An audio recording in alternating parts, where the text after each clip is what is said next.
애널리스트 톡톡 시작합니다. 오늘 함께하는 분은요, 저희 키움증권 제약바이오 업종 담당하시는 허혜민 연구위원 나오셨습니다. 안녕하십니까? 안녕하세요. 네, 반갑습니다. 반갑습니다. 바이오의 시즌이 왔죠. 맞죠. 금리 인하이 된다고 하니까 이제 진짜 바이오를 다들 보셔야 되고, 바이오가 최근에 약간 장이 좀 부진할 때마다 불쑥불쑥 이렇게 튀어나오더라고요. 네. 그래서 좋기는 한데 이 바이오는 항상 좀 고민이 되는 게 막 추세라고 해가지고 모든 종목이 다 올라가고 그렇지는 또 않잖아요. 그쵸. 거기서 이제 모멘텀 있는 종목들이 네. 올라오는데, 많이들 기대하셨던 게 뭐 알테오젠이라든지 리가켄바이오라든지 뭐 ABL바이오라든지 이런 기술 이전 소식을 많이 기다리셨을 텐데 요즘 살짝 그게 좀 뜸해요. 뜸하죠. 네. 왜 그런 거예요? 일단은 저희 섹터 원래 항상 찬바람 불 때 조금 좋기는 한데요. 아직 찬바람이 불진 않는데. 이제 약간 네, 선선해지죠. 네. 저희 이제 기술 이전의 경우에는 일단 말씀하신 것처럼 저희 섹터 내에 좀 차별화 수익률을 좀 보여주고 있기는 해요. 그래서 그 최근에 제가 썼던 자료에 보시면 서브 섹터별 이제 연초 대비 주가 수익률인데요. 바이오텍들은 좋았어요. 바이오텍 1이랑 2로 이제 나뉘어서 왜 1, 2가 나뉘죠? 그 주석에 있는데요. 그 빅 바이오텍이라서 이제 전통적으로 ABL 바이오, 제가 말했던 종목들이 다 원이네요. 그리고 2는 이제 올라오는 이제 그 뭐 올릭스라든지 보로노이, 펩트론, 지아이 이런 이제 좀 분류를 해놨는데, 왜냐면 시가총액이 큰 종목들의 상승률하고 또 그보다 낮은 회사들의 상승률이 좀 다르기 때문에 요즘 막 대형 바이오텍으로 또 구분하더라고요. 맞아요. 빅바이오텍 시총이 이제 많이 차이가 나서 1, 2로 나눠서 보면 그래도 바이오텍은 올 초 대비 수익률이 좀 좋았던 편이고요. 둘 다 좋네요. 반면에 이제 대형 제약사랑 대형사는 많이 부진했죠. 코스피 지수가 33%, 30% 이상 상승을 했는데 코스피 제약은 1%에서 2% 상승에 좀 그쳤고요. 코스닥은 코스닥 제약은 조금 아웃하는 상황이에요. 코스닥 상승률 18% 대비 코스닥 제약 지수가 20%, 21% 상승을 했으니까요. 바이오텍은 말씀하신 것처럼 좀 좋았고, 그래서 이제 이 기술 이전에 대한 기대감이 계속 있기 때문에 기다리고 계실 텐데 3분기 한 저희가 6월 이후부터는 조금 뜸했던 것 같아요. 주가는 사실 7월, 8월에도 좀 기대감이 있었거든요. 근데 이게 글로벌의 환경 변화를 조금 보셔야 되긴 합니다. 왜냐면 지금 구조조정이 생각보다 해외에서 좀 일어나고 있고요. 트럼프 행정부 들어서 이제 약가이나 뭐 관세, 그리고 저희 예정되어 있는 특허 만료, 특허 절벽들 이런 것들이 있어서 이 자료에 보시면 생각보다 작년까지는 바이오텍들의 구조조정이 좀 많았다라고 하면 올해 들어서는 이제 빅파마까지도 구조조정이 단행이 되고 있습니다. 그래서 머크가 한 6,000명을 감원을 결정을 했는데, 이게 머크의 전 세계 인력의 한 8% 정도에 해당을 하는 좀 많은 대규모 감원이고요. 화이자도 27년까지 한 10조 원 정도 비용 절감, 뭐 BMS나 이런 다른 빅파마들도 빅파마들은 원래 구조조정 이렇게까지 하나 싶을 정도인데 올해 들어서 해고가 좀 많이 증가가 되고 있어요. 이게 어떤 이제 나비 효과가 일어나냐면, 제가 이제 파트너사랑 이제 기술 이전에 대한 논의를 하고 있는데 그 파트너사의 담당자가 해고가 될지 안 될지 모르는 그 고용 불안감이 있는 거예요. 그래서 이런 것에 대한 이제 불안감이 조금 있었기는 했는데,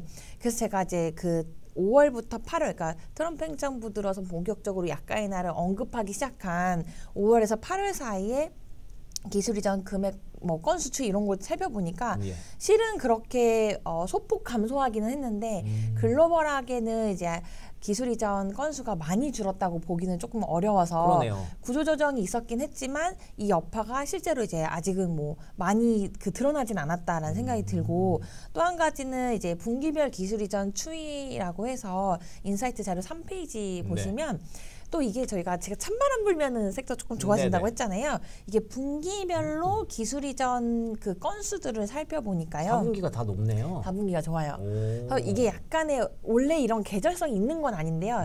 약간 이제 다 사람이 하는 일이다 보니까 그 측면에서 생각을 해보면 이제 연도가 마감하기 전에 기술 이전을 해야 그 담당자도 이제 성과가 생기고 다음에 이제 승진도 하고 뭐 이런 좀 받고. 성과가 지금 그래서 만약에 해고가 일어나고 이제 담당자가 바뀌거나 했다라고 하면 새로운 담당자가 있다 할지라도 그 새로운 담당자도 성과를 내야 되기 때문에 그렇죠. 4분기에는 그래도 기술 이전들이 글로벌하게 조금 많아지지 않을까라고 좀 예측을 해봅니다. 그러면은 지금이 오히려 이런 종목들을 매수할 기회가 될 수도 있겠네요. 4분기에 오히려 더 많아질 수도 그렇죠. 있으니까. 네. 그러면은 그 바이오텍은 사실 그래도 없어도 계속 시장에서 자기 몫을 해주고 있으니까 크게 걱정은 없거든요. 없죠. 근데 아까 보여주신 대로 그런 코스피 대형 제약사들은 아니 모멘텀이 충분한데도 불구하고 못 가더라고요. 네, 대형 제약사들 정말 눈물 납니다. 그러니까요. 네, 실적 탄탄하고요. 2분기 실적 생각보다 나름 잘 나왔던 편이고 실제 그 같은 페이지 3페이지 인사이트 자료 보시면 대형 제약사와 전통 제약사 합산한 영업이익의 전망치, 이제 컨센서스 전망치를 합산을 해보면 이게 영업이익인데요. 24년도에 합산 영업이익이 2.4조였고 올해 예측치가 3.9조니까 작년 대비 58% 증가한 거고요. 그러네요. 내년은 또 5조 원 정도로 예상이 되니까 이게 또 올해 대비 28% 성장을 한 거예요. 그래서 제가 이제 이런 걸 세미나를 해보다 보면 기관 투자자분들이 이런 말씀하세요.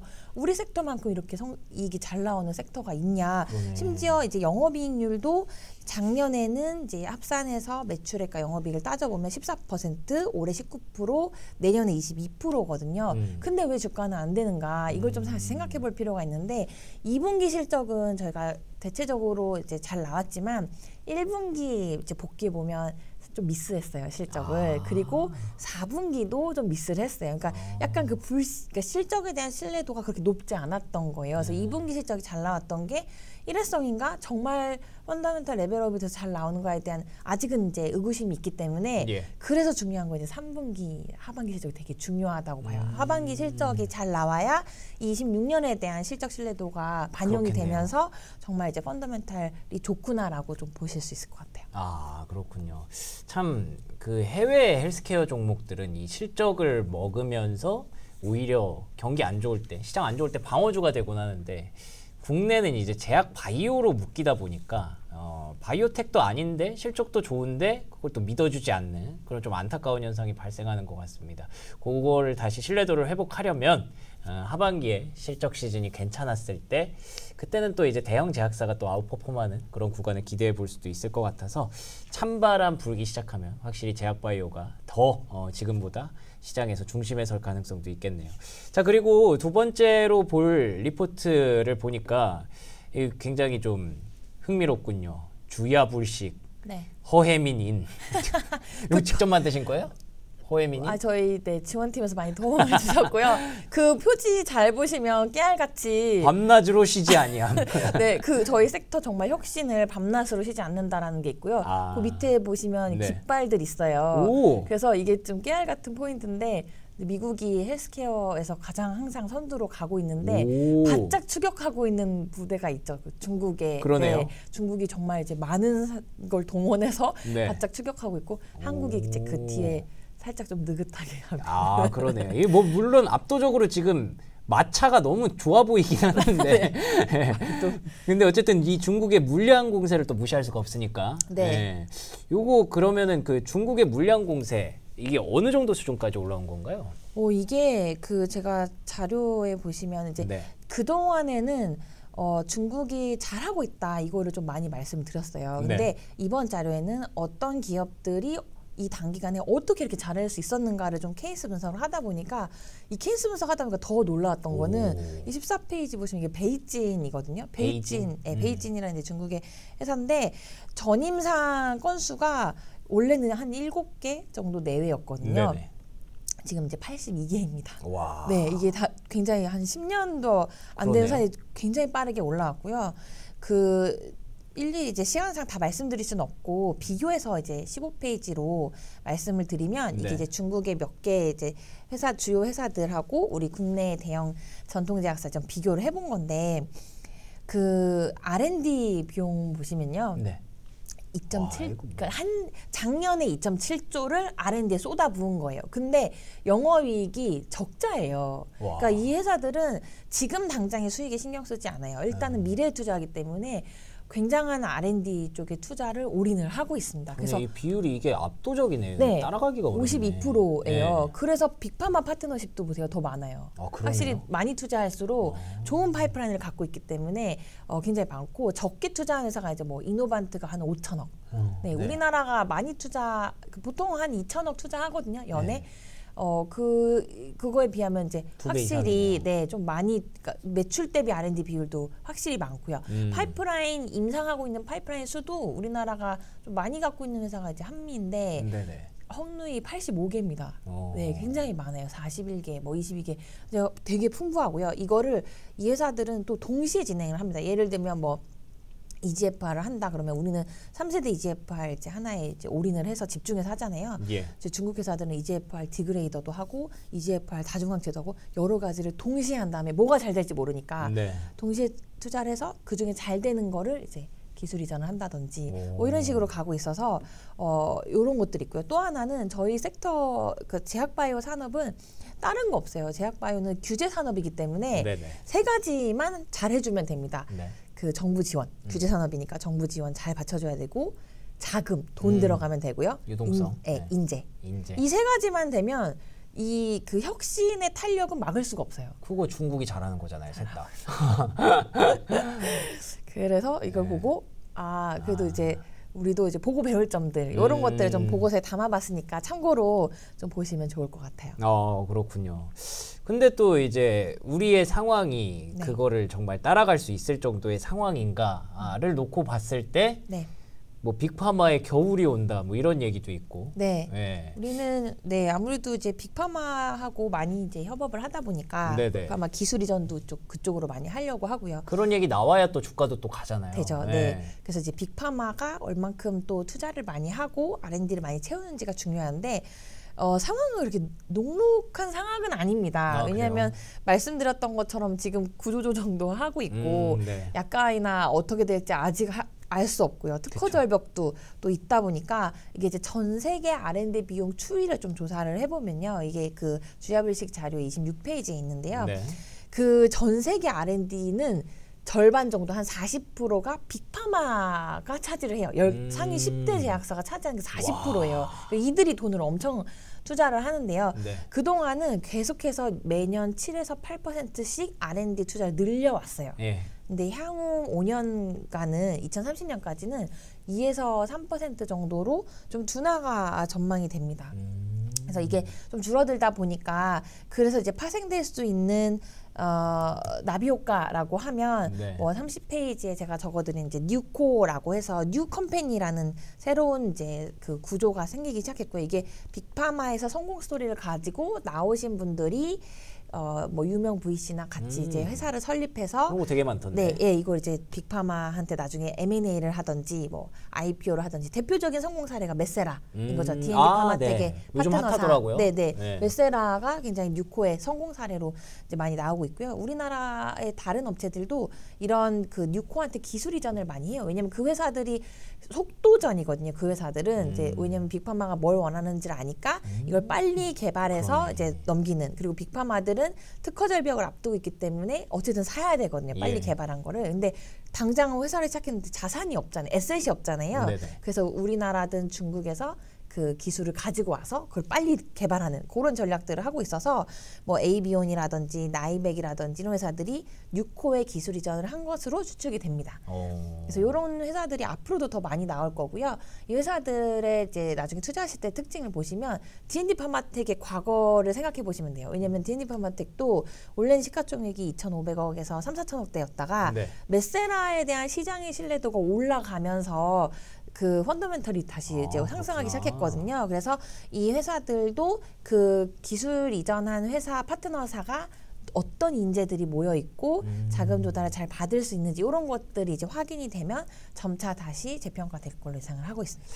그렇군요. 이거 뭐 어디 출신이고 이런 게 중요하겠네요. 왜냐하면 그 빅파마들이 지금 뭘 원하는지 뭐가 약점인지 그런 것들을 명확하게 잘 알고 있을 테니까 그걸 파악해서 그걸 집중적으로 개발해서 딱 넣어버리면 그러면 또 이제 계약이 좀 더 빨라질 수도 있겠다는 생각이 드는데 그러면 이제 하반기에 좀 주의 깊게 우리가 봐야 할 네. 그런 임상 뭐 어떤 것들이 있나요?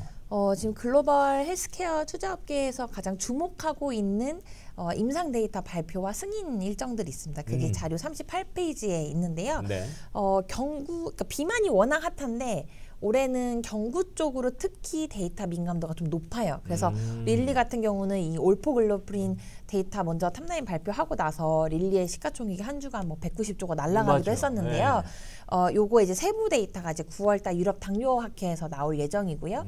그 노보의 GLP-1 이것도 이제 비만 치료제인데 알츠하이머로 또 임상을 하고 있어요. 그래서 제가 누차 말씀드리는 거는 노보 같은 경우는 적응증 확장으로 전략을 펼치고 있고 네. 릴리는 좋은 약을 강한 마케팅으로 전략을 펼치고 있어요. 그래서 노보가 뭐 메시 적응증도 확대하고 심혈관 예방도 확대하고 이번에 나오는 데이터가 이제 알츠하이머 에보크 임상인데 요건 또 경구로 임상을 하고 있거든요. 리벨서스라고. 그래서 요거 이제 그 임상 데이터가 나올 예정입니다. 잘 나오든 안 나오든 파장은 좀 클 텐데 저는 뭐 그 이게 흡수율이 그렇게 높지 않은 그 리벨서스라는 게 경구 자체가 흡수율이 높지 않기 때문에 아마도 이제 탑라인이 잘 안 나올 가능성도 열어두고 좀 생각을 해봐야 되는데요. 그렇지만 하위 분석이나 세부 분석을 했는데 만약에 인지기능 저하를 조금이라도 둔화시키는 경향성을 보인다. 네네. 그러면 이게 사실 이제 알약이고 그다음에 당뇨도 되죠, 살도 빠지죠, 메시 지방간염도 되죠, 만병통치약이에요. 그래서 이거를 그 오프라벨로도 왜냐면 약이 없잖아요, 알츠하이머 환자들은. 그래서 그런 파장들 혹은 다른 경구제에 대한 파장들이 있을 수 있기 때문에 하반기에는 좀 경구제에 대한 데이터들이 좀 부각이 될 수 있고 연말에 또 올포 허가 승인 신청 릴리가 할 거거든요. 그래서 그런 것들이 있어서 관련해서 이제 국내에서 경구제 하고 있는 회사가 D&D 파마텍이랑 일동제약 있습니다. 그래서 이번 자료에 일동제약을 썼는데요. 9월 말 정도에는 일동제약이 이제 고용량에 대한 데이터 발표를 할 예정이고 아마 연말 연초에는 메세라가 D&D 파마텍의 그 플랫폼을 활용해서 경구제 임상 일상 데이터 발표할 것으로 이제 전망이 되고 있어서 그런 이제 데이터에 대한 면밀한 또 관심 있게 보시면 좋을 것 같고요. 승인 예상 품목으로는 이제 키트루다 SC 요거 9월 23일에 승인 예정이기 때문에 요것도 이제 글로벌하게 다들 지켜보고 있는 승인 일정입니다. 그래서 요런 일정들은 제가 정리해서 39페이지에 그 기업들별로 그다음에 그 일정별로 정리를 해드렸으니까요. 네, 참고로 보시면 되고 여기 삼성바이오로직스만 제가 자료 쓰고 나서 그 일정이 이제 한 달 정도 변경이 됐기 때문에 그 일정만 좀 참고로 변경이 되었다라고 보시면 될 것 같아요. 아 좋습니다. 이런 게 필요했거든요, 진짜로. 근데 또 그 또 일정을 이렇게 다 정리를 해주셨기 때문에 요거 한번 다운로드 받으셔서 아까 다 보셨죠? 주야 불식이라는 리포트입니다, 여러분들. 주야불식이 이게 밤낮으로 쉬지 아니함이 뭐 다른 회사들이 쉬지 않는다는 건데 제가 봤을 때는 허혜민 연구위원님이 안 쉬고 있어서 요거 보시면 이제 노고를 바로 느끼실 수가 있을 겁니다. 경구용 비만 치료제 계속 요즘 모멘텀 나오던데 그것도 보시고요. 그리고 알테오젠 많이들 기다리고 계시죠. 얼마 안 남았습니다. 그 스케줄 이후에는 또 어떤 제약회사들을 봐야 될지 주야불식을 통해서 확인해 보시면 좋겠네요. 연구위원님과 함께한 시간 이렇게 마무리하도록 할게요. 오늘도 좋은 말씀 고맙습니다. 감사합니다.